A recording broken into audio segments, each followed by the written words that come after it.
मांगे ऐसी हैं जिसको सरकार और विभाग लागू नहीं कर रही है।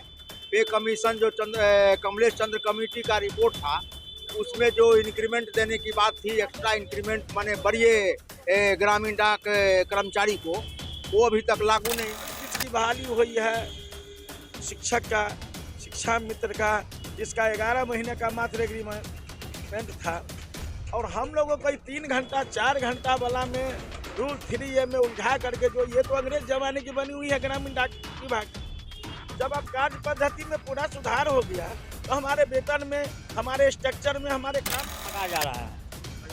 इससे जो है तो कोई भी विभाग पुराना नहीं है हिंदुस्तान के अंदर। हम लोग आज़ादी से बहुत पूर्व से विभाग काम कर रहे हैं। हम लोग उसमें ग्रामीण डाक सेवक डाक विभाग की रीढ़ होती है। सलाम दोस्तों, आप देख रहे हैं हिंदुस्तानी में। भी हमारी टीम मौजूद है मधुबनी शहर के डाकघर के सामने। ये प्रधान डाकघर है, आप देख सकते हैं सामने गेट जो है मेन द्वार, वहाँ जाम कर इन लोगों ने धरना दिया। अनिश्चितकालीन धरना है ये।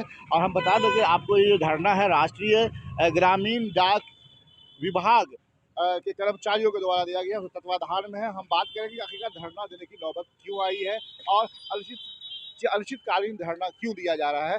देखिए यह बात। परिचय दीजिए अपना। मेरा नाम धर्मेंद्र नारायण सिंह हुआ। ये धरना क्या है, क्यों दिया धरना आप लोगों ने?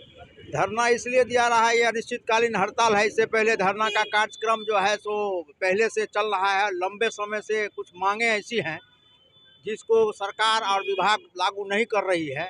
पे कमीशन जो कमलेश चंद्र कमेटी का रिपोर्ट था, उसमें जो इंक्रीमेंट देने की बात थी, एक्स्ट्रा इंक्रीमेंट माने बढ़िए ग्रामीण डाक कर्मचारी को, वो अभी तक लागू नहीं हुआ। इंश्योरेंस का जो 5 लाख करना था वो लागू नहीं हुआ। अभी स्वास्थ्य मेडिकल की सब बात थी वो लागू नहीं हो रहा है। इस तरह से 7 सूत्री डिमांड के में हम लोग जो है सो इससे बात जानना चाह रहा था मैं कि ये जो पोस्ट ऑफिस या डाकघर की बात है तो केंद्र सरकार की देखरेख में चलती है ये? हाँ, केंद्र सरकार की देखरेख में चलती है। और हम लोग ग्रामीण गांव के जो डाकघर है उसके कर्मचारी हैं। सदूर देहाती क्षेत्र से यहाँ लोग आए हुए हैं।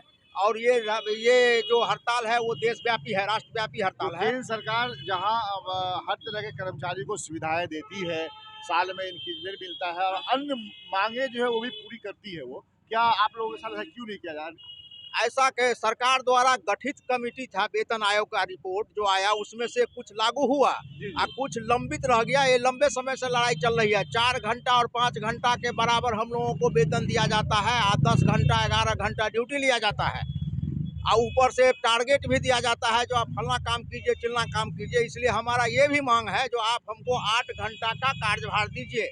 कार्यकाल 8 घंटा दीजिएगा, कार्यभार तो वैसे भी हम कर ही रहे हैं। तो केंद्र सरकार को क्या कहना चाहेंगे? केंद्र सरकार से हमारा निवेदन है, उससे आग्रह है, जो हम लोगों का जो 7 सूत्री मांग है उस मांग पर जो है सो विचार करके यथाशीघ्र हम लोगों का मांग पूरा कर दे, ताकि हम लोग ये अनिश्चितकालीन हड़ताल को आपने बैनर पे लिखा अनिश्चितकालीन हड़ताल। अगर ये मांग नहीं मांगी जाती है, सरकार तो जिद्दी हड़ताल होती है। चलेगी तो हड़ताल चलती रहे। तो हम जनता के आवश्यक सेवा के अंग है डाक विभाग, और हर एक पब्लिक से हम सेवा करने वाले आदमी हैं।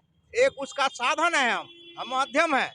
हमारे बेकार डाक विभाग नहीं चलेगा, इसका हम रीढ़ हैं। देखिए आप रीढ़ है, लेकिन केंद्र सरकार ऐसा देखा गया है, हम लोगों को भी ज्ञात है, अगर बात नहीं लोग मानता है फिर भी मजबूर कर देता है हड़ताल करने पर। बात ये हड़ताल हम लोगों का ब्रह्मास्त्र होता है। इससे पहले जितनी भी प्रक्रिया है सब हम लोग पूरा किया।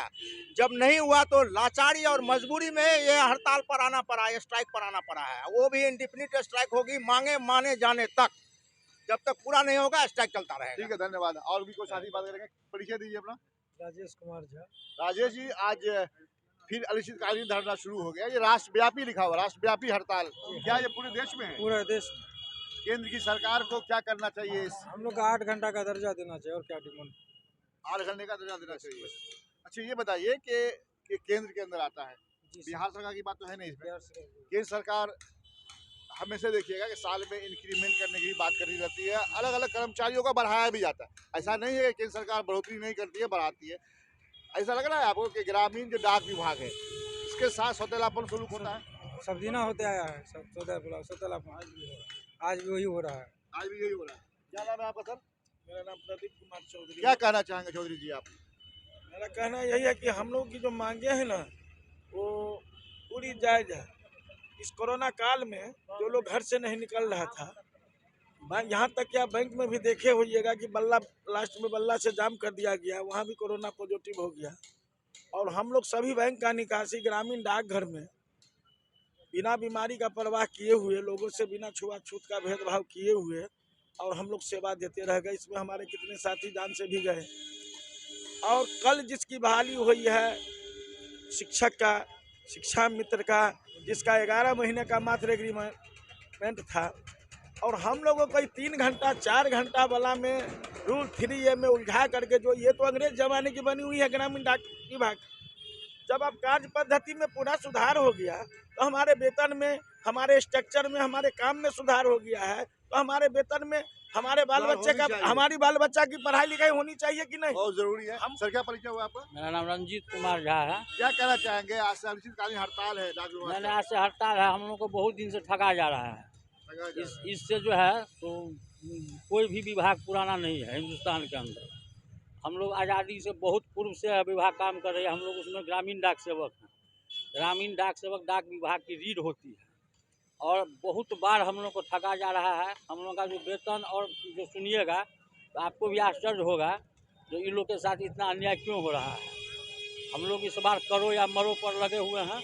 जो भी होगा हम लोग धरना देने के लिए तैयार है, चक्का जाम करने के लिए तैयार है। बहुत धन्यवाद आपका। सुना इन लोगों की बातों को, क्या दुख है इन लोगों के साथ। इनका कहना है कि डाक विभाग की बात अगर की जाए तो यह रीढ़ की तरह काम करती है। रीढ़ होने के बावजूद भी सरकार इसे न तो उचित मुआवजा देती है, न ही काम करने का एक तरह से मजदूरी देती है। अब सवाल ये है कि इतने कम मजदूरी में इनके बाल बच्चे का क्या हाल होगा। जरूरी है कि केंद्र सरकार इस पर गौर करे। फिर मिलते हैं किसी और वीडियो के साथ में। देखते रहिए हिंदुस्तानी मीडिया।